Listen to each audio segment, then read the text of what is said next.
Hi friends, welcome to our channel కమ్మైన రుచులు. నేను ఇవాళ ఒంట్లో ఓపిక లేకపోయినా లేదా నోటికి ఏమి సహించినప్పుడైనా నిమిషాల్లో తయారు చేసుకునే టేస్టీ అయిన రైస్ రెసిపీని చూపించబోతున్నాను. ఇంట్లో వెజిటబుల్స్ ఎక్కువగా లేనప్పుడైనా లంచ్ ప్రిపేర్ చేయడానికి లేదా లంచ్ బాక్స్ తయారు చేయడానికి ఎక్కువ సమయం లేకపోయినా ఈ రైస్ చక్కగా యూజ్ అవుతుంది. పైగా దీన్ని రాత్రి మిగిలిపోయిన అన్నంతో అయినా ఈజీగా ప్రిపేర్ చేసుకోవచ్చు. కారకారంగా సూపర్ టేస్టీగా ఉంటుంది ఈ రైస్. అలాంటి ఈ రైస్ ప్రిపరేషన్ కోసం ముందుగా 1 కప్పు ఉడికించి పెట్టుకున్న అన్నాన్ని ఒక వెడల్పాటి బౌల్లో యాడ్ చేసేసుకొని పూర్తిగా చల్లారిన తర్వాత మనం కూరల్లోకి రెగ్యులర్గా వాడే వెల్లుల్లి కారాన్ని 1.5 టేబుల్ స్పూన్ వరకు యాడ్ చేసేసుకుంటున్నాను. నేను తీసుకున్న రైస్కి ఈ క్వాంటిటీ అయితే సరిపోతుంది. ఈ కారంతో పాటు చిటికెడు ఉప్పును కూడా యాడ్ చేసుకుంటున్నాను. ఎందుకంటే మనం వెల్లుల్లి కారంలో ఉప్పు వేసుకున్నా కానీ అది ఈ రైస్లోకి సరిపోదు. కాబట్టి ఒక చిటికెడు మాత్రమే ఉప్పు వేసుకున్నాక సన్నగా కట్ చేసి పెట్టుకున్న ఒక మీడియం సైజు ఉల్లిపాయల్ని చేతితో ఒక 2-3 సార్లు నలిపేసేసుకొని అప్పుడు మాత్రమే యాడ్ చేసుకోవాలి. ఇలా ఎందుకు నలిపినాకే యాడ్ చేసుకోమన్నానంటే మనం నలుపుకోవడం వల్ల ఉల్లిపాయ పొరలన్నీ విడివిడిగా వచ్చేసేసి రైస్లోకి బాగా మిక్స్ అవుతుంది. కాబట్టి ఒకసారి ఉల్లిపాయల్ని కట్ చేసుకున్నాక బాగా ప్రెస్ చేసుకున్నాక మాత్రమే ఇలా రైస్లో మిక్స్ చేసుకోండి. రైస్ని మిక్స్ చేసేటప్పుడు కూడా ఎక్కువగా నలిపినట్టు కాకుండా జస్ట్ వేళ్ల సందుల్లో నుంచి రైస్ అంతా బాగా కలిసిపోయేలాగా మిక్స్ చేసుకుంటే సరిపోతుంది.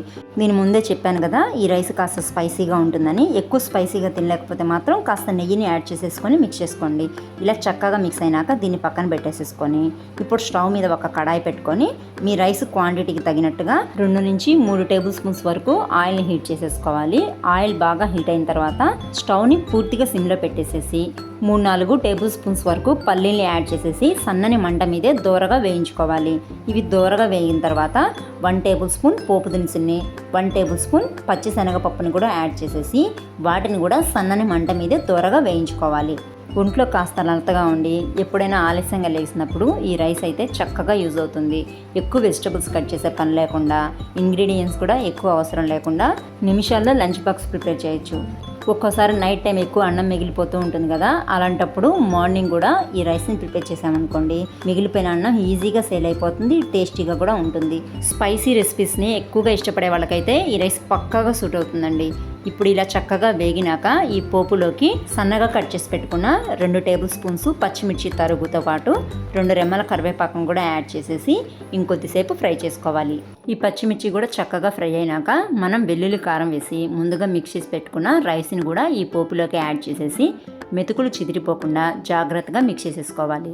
ఈ పోపు అంతా రైస్కి పట్టి రైస్ మంచి కలర్ఫుల్గా తయారవుతుంది. అప్పుడు స్టవ్ ఆఫ్ చేసేసి వేడివేడిగా సర్వ్ చేసుకుంటే సరిపోతుంది. ఇదిగో చూసారా ఎంత చక్కగా మిక్స్ అయ్యి మంచి కలర్ఫుల్గా తయారైంది కదా. ఇలా తయారు చేసుకున్న ఈ రైస్ని లంచ్ బాక్స్లోకైనా లేదా లంచ్లోకైనా ఈజీగా ప్రిపేర్ చేసుకోవచ్చు. కారకారంగా సూపర్ స్పైసీగా మధ్య మధ్యలో ఆ పచ్చి ఉల్లిపాయలు పల్లీలు క్రంచీగా తగులుతూ సూపర్ టేస్టీగా ఉంటుంది ఈ రైస్.